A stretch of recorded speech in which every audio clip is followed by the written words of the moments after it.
Bonjour, aujourd'hui c'est le vendredi réponse. Je vous partage 10 questions-réponses que des femmes m'ont posées après leur semaine d'observation.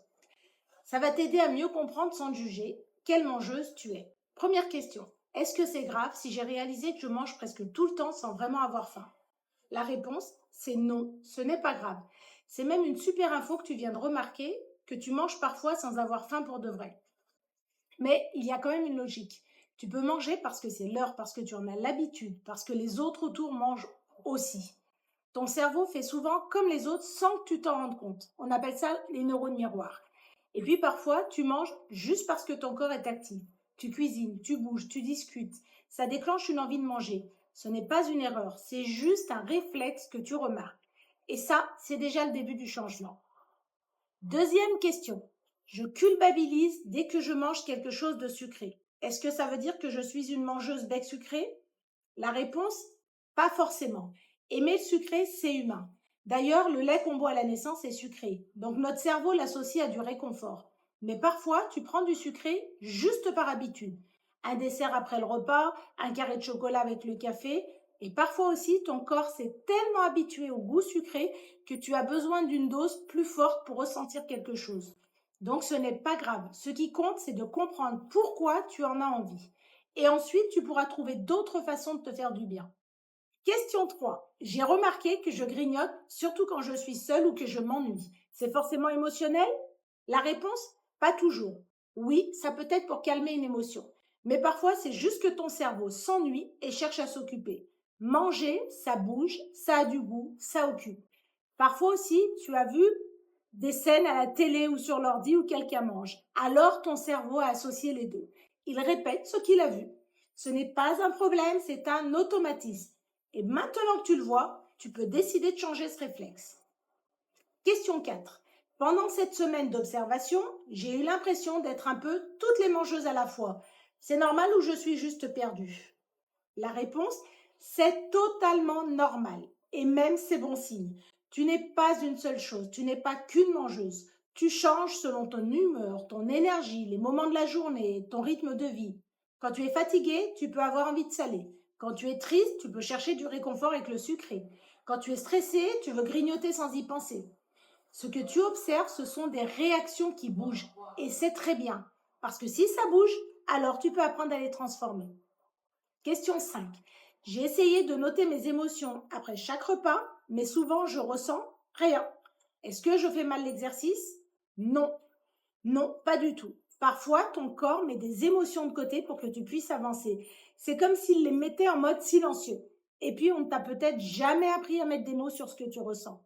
Ça prend du temps. Donc, si tu ne ressens rien pour l'instant, ce n'est pas un échec, ce n'est pas grave, c'est le début. Petit à petit, tu vas apprendre à écouter ce qui se passe en toi. Question 6. Dès que je perds le contrôle, je ressens un mélange de panique et de honte. Est-ce que ça veut dire que je suis dans le contrôle ou dans l'émotionnel? Bonne question. La réponse, c'est un peu des deux. Tu essaies sûrement de bien faire et de garder le contrôle, mais dès que tu lâches un peu, ça t'envahit. C'est normal. Ton cerveau fait le yo-yo. Il passe d'un extrême à l'autre. Trop de contrôle, puis plus du tout. Ça arrive souvent et ça s'apprend, en fait. Ça s'apprend à être régulé. Tu peux apprendre à mettre un peu plus de souplesse. Pas à pas, sans te forcer, juste en testant avec bienveillance. Question 7. Depuis que je fais l'exercice, je réalise que je mange plus quand je suis fatiguée. Ça veut dire quoi ça? La réponse? Ça veut dire que ton corps cherche un moyen rapide de récupérer. Quand tu es fatigué, ton cerveau a du mal à bien faire la différence entre faim et fatigue. Et tu n'as pas toujours l'énergie de réfléchir à ce que tu manges. Alors tu vas vers ce qui est simple, rapide, bon. Ce n'est pas un défaut, c'est une stratégie. Maintenant que tu le sais, tu peux apprendre à mieux gérer ces moments-là, à prévoir, à t'écouter autrement. Question 8. J'ai du mal à savoir ce que je ressens, alors je ne sais pas si je suis une mangeuse émotionnelle ou pas. La réponse? Ce n'est pas très important de savoir si tu es ou non une mangeuse émotionnelle. Ce n'est pas une étiquette, c'est juste un comportement, un moment. Et parfois tu ressens des choses, mais tu ne sais pas comment les nommer. Ou tu ne les entends plus parce que tu es toujours dans l'action. Ce que tu peux faire, c'est juste t'observer. Avant, pendant, après le repas, et noter ce qui revient. C'est ça la vraie clé. Question 9. Comment je fais si je me reconnais dans plusieurs profils? Je ne sais pas par où commencer. Commence par ce qui te parle le plus, ce qui te semble le plus simple à observer, là où tu te sens en sécurité. Être un peu de tout, ce n'est pas un problème. Bien au contraire, ça veut dire que tu vas pouvoir adapter les conseils à ton cas et construire ton propre chemin. Dans mon livre, j'ai mis des idées pour chaque profil. Tu peux piocher dedans comme dans une boîte à outils et choisir ce qui te fait du bien.